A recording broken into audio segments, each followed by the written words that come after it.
గన్నవరం మాజీ ఎమ్మెల్యే వల్లభనేని వంశీ రెండు తెలుగు రాష్ట్రాల్లో కూడా పరిచయం అవసరం లేని పేరు. ఒకప్పుడు తెలుగుదేశం పార్టీలో ఉండి తరువాత అదే తెలుగుదేశం పార్టీకి వెన్నుపోటు పొడిచి వైసీపీలో చేరినటువంటి వ్యక్తి. మొన్న ఎన్నికల్లో ప్రజలు చిత్తుగా ఓడించారు. అయితే గన్నవరం వంశీ చేసినటువంటి పాపాలు అన్నీ కాదు, ఒక రకంగా ఆ పిల్ల సైకో అనే బిరుదు పొందాడు. సాధారణంగా సైకో అని జగన్మోహన్ రెడ్డికి బిరుదిస్తే పిల్ల సైకోగా గన్నవరం వంశీ బిరుదు పొందాడు.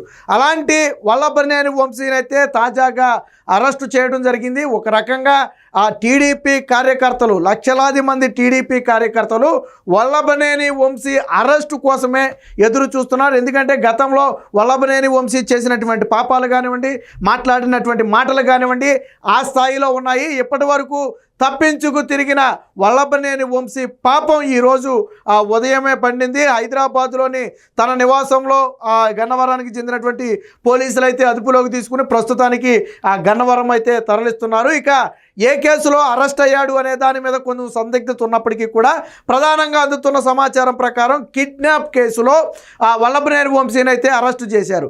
ఎవరా కిడ్నాప్ అయిన వ్యక్తి అంటే సత్యవర్ధన్ అనే ఒక వ్యక్తి. ఎవరి సత్యవర్ధన్ అంటే గతంలో గన్నవరం టీడీపీ ఆఫీసు మీద దాడి జరిగినప్పుడు ఆ దాడిలో వల్లభనేని వంశీ పాత్ర కూడా ఉందని చెప్పి ఒక కంప్లైంట్ ఇచ్చినటువంటి వ్యక్తి. తరువాత ఏమైంది, ఈ కేసు కోర్టుకి వెళ్ళిన తరువాత అదే సత్యవర్ధన్ ఈ కేసుతో నాకు సంబంధం లేదు, ఈ కంప్లైంట్ నేను ఇవ్వలేదని చెప్పి తిరిగి కోర్టుకి మరొక వాంగ్మూలం ఇవ్వడం జరిగింది. దీంతో వాస్తవానికి వల్లభనేని వంశీ ముందస్తు బెయిల్ కూడా అప్లై చేసుకున్నాడు, ఇచ్చాడు.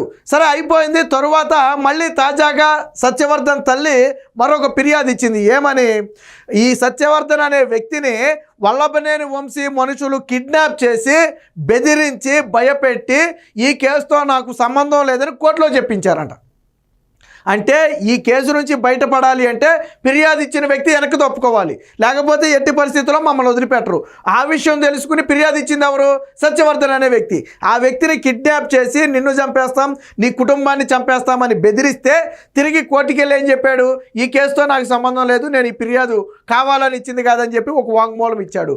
ఆ తర్వాత ఏమయ్యా ఏం జరిగింది అసలు అని అడిగితే అప్పుడు అసలు విషయం బయటపడింది. దీనికి సంబంధించి సత్యవర్ధన్ తల్లే మళ్ళీ గన్నవరం పోలీసులకైతే ఫిర్యాదు చేయడంతో 2 రోజుల క్రితమే ఈ కిడ్నాప్ కేసు అయితే వల్లభనేని వంశీ మీద నమోదు చేశారు. నమోదు చేసిన వెంటనే వల్లభనేని వంశీ మీద నిఘా పెట్టారు, ఎక్కడున్నాడు అనేది నిఘా పెట్టారు. సో కిడ్నాప్ కేసు అనేది చాలా సీరియస్ కేసు. సో అంటే వైసీపీ ఆకృత్యాలు ఏ స్థాయిలో ఉన్నాయో చూడండి. వాళ్ళు కేసు నుంచి తప్పించుకోవటం కోసం ఏకంగా ఆ ఫిర్యాదుదారునే కిడ్నాప్ చేసి బెదిరించి కోర్టులో దొంగ సాక్ష్యం చెప్పించేదాకా వచ్చారు. అంటే ఏ స్థాయిలో వీళ్ళ అరాచకాలు సాగుతున్నాయో అర్థం చేసుకోవచ్చు. ఇక ఇదే సమయంలో టీడీపీ కార్యాలయం మీద దాడికి సంబంధించి అప్పట్లో దాదాపుగా 88 మంది మీద కేసు కూడా నమోదు చేయడం జరిగింది. సో వాళ్ళలో చాలామంది కూడా వల్లభనేని వంశీ పాత్ర ఉన్నట్లుగాను, వల్లభనేని వంశీ ప్రోద్బలంతోనే మేము ఆ టీడీపీ కార్యాలయం గన్నవరం టీడీపీ కార్యాలయం మీద దాడి చేసామని చెప్పిన నేపథ్యంలో ఆ కేసులో కూడా వల్లభనేని వంశీని అయితే అరెస్ట్ చేసే అవకాశం ఉంది. ప్రస్తుతానికి కిడ్నాప్ కేసులో హైదరాబాద్లో ఈరోజు ఉదయం అయితే తీసుకున్నారు. వాస్తవానికి ఈ కస్టడీలోకి తీసుకోవడం కూడా ఒక హైడ్రామా లాగా నడిచిందని చెప్తున్నారు. ఎప్పుడైతే పోలీసులు వచ్చారు అనే సమాచారం ఆ వల్లభనేని వంశీకి అందిందో వెంటనే ఇంట్లో నుంచి పారిపోయే ప్రయత్నం చేశాడట. అలాగే ఆ అదుపులోకి తీసుకున్న తర్వాత ఆ గన్నవరం తీసుకెళ్ళడం కోసం రమ్మంటే డ్రెస్ చేంజ్ చేసుకొస్తానని చెప్పి లోనికి వెళ్ళి అక్కడి నుంచి కిటికీ వెంట బయటికి వెళ్ళిపోయే ప్రయత్నం చేశాడు. అయితే అప్రమత్తమైన పోలీసులు వెంటనే పట్టుకున్నారని కూడా చెప్తున్నారు. దీనికి సంబంధించి పోలీసులు వాస్తవాలు బయట పెడితే తప్ప అసలు ఏం జరిగిందనేది తెలియదు. అంటే వల్లభనేని వంశీ పోలీసులను చూసి పారిపోయే ప్రయత్నం చేసిన మాట వాస్తవం. గతంలో కూడా వల్లభనేని వంశీ దాదాపుగా అరెస్ట్ అయ్యాడనే వార్తలు చాలా సందర్భాల్లో వచ్చాయి. బట్ అప్పుడు వల్లభనేని వంశీ తప్పించుకున్నాడు. కానీ ఈసారి మాత్రం వల్లభనేని వంశీ అయితే ఆ పోలీసులు అదుపులోకి అయితే రావడం జరిగింది. దానికి సంబంధించి కొద్దిసేపటి క్రితమే బ్రేకింగ్ న్యూస్ కూడా రావడం జరిగింది. మరొక గంటన్నరలో వల్లభనేని వంశీని అయితే కోర్టు ముందు కూడా హాజరుపరిచే అవకాశం ఉంది. ఖచ్చితంగా వల్లభనేని వంశీకి రిమాండ్ అయితే తప్పదు అనేది ఇప్పుడు న్యాయ నిపుణులు చెబుతున్నమాట. ఎందుకంటే కోర్టులో ఉన్నటువంటి ఒక కేసులో కోర్టులో ఉన్నటువంటి ఒక సాక్షిని బలవంతంగా కిడ్నాప్ చేసి బెదిరించడం అనేది చాలా సివియర్ కేసు. ఇదేమి చిన్న చితక కేసు కాదు. కాబట్టి దీంతో పాటు ఎస్సీ ఎస్టీ అట్రాసిటీ కేసులు కూడా ఆ వల్లభనేని వంశీ మీద నమోదు చేశారని చెప్పి ప్రస్తుతానికైతే తెలుస్తుంది. సో ఏ రకంగా చూసినా వల్లభనేని వంశీ మెడకు ఉచ్చైతే బలంగా బిగుసుకుంది. ఇక గతంలో ఆ టీడీపీ నేతల మీద వల్లభనేని వంశీ ఏ స్థాయిలో విరుచుకుపడ్డాడో మనందరికీ తెలుసు. అటు లోకేష్ మీద కానివ్వండి, చంద్రబాబు గారి మీద కానివ్వండి, వల్లభనేని వంశీ తీవ్ర పదజాలంతో విమర్శలు చేసిన ఆ ఘటన కూడా మనందరికీ తెలిసిందే. వాస్తవానికి సాధారణంగా టీడీపీ కార్యకర్తలు కొంత ఆవేదనతో ఉన్నారు ఎప్పటివరకు. ఎందుకనంటే ప్రధానంగా ఇద్దరి అరెస్టును వాళ్ళు బలంగా కోరుకుంటున్నారు. ఒకటి వల్లభనేని వంశీ అరెస్ట్ అయితే, రెండు కొడాలి నాని అరెస్టు. సో ఇప్పుడు వల్లభనేని వంశీ పని అయిపోయింది. దాదాపుగా కిడ్నాప్ కేసులో వల్లభనేని వంశీ దొరికిపోయాడు. అంత ఈజీగా బయటకు రాలేడు. చాలా బలమైన సాక్ష్యాలు ఉన్నాయి. అందులో స్వయంగా ఎవరైతే కిడ్నాప్కు గురయ్యాడో ఆ వ్యక్తే బలమైన వాంగ్మూలం ఇచ్చాడు. పైగా ఇది కోర్టులో ఉన్నటువంటి కోర్టు సాక్ష్యాలను తారుమారు చేయటం కానివ్వండి, లేదా కోర్టు సాక్ష్యాలను బెదిరించి భయపెట్టి మార్చడం అనేది చాలా సివియర్ కేసు. మీకు ఒకసారి కోర్టు తీర్పుని పరిశీలించండి. ఒక వ్యక్తికి బెయిల్ ఇచ్చేటప్పుడు కూడా కోర్టు మాట చెప్తుంది. ఏమని?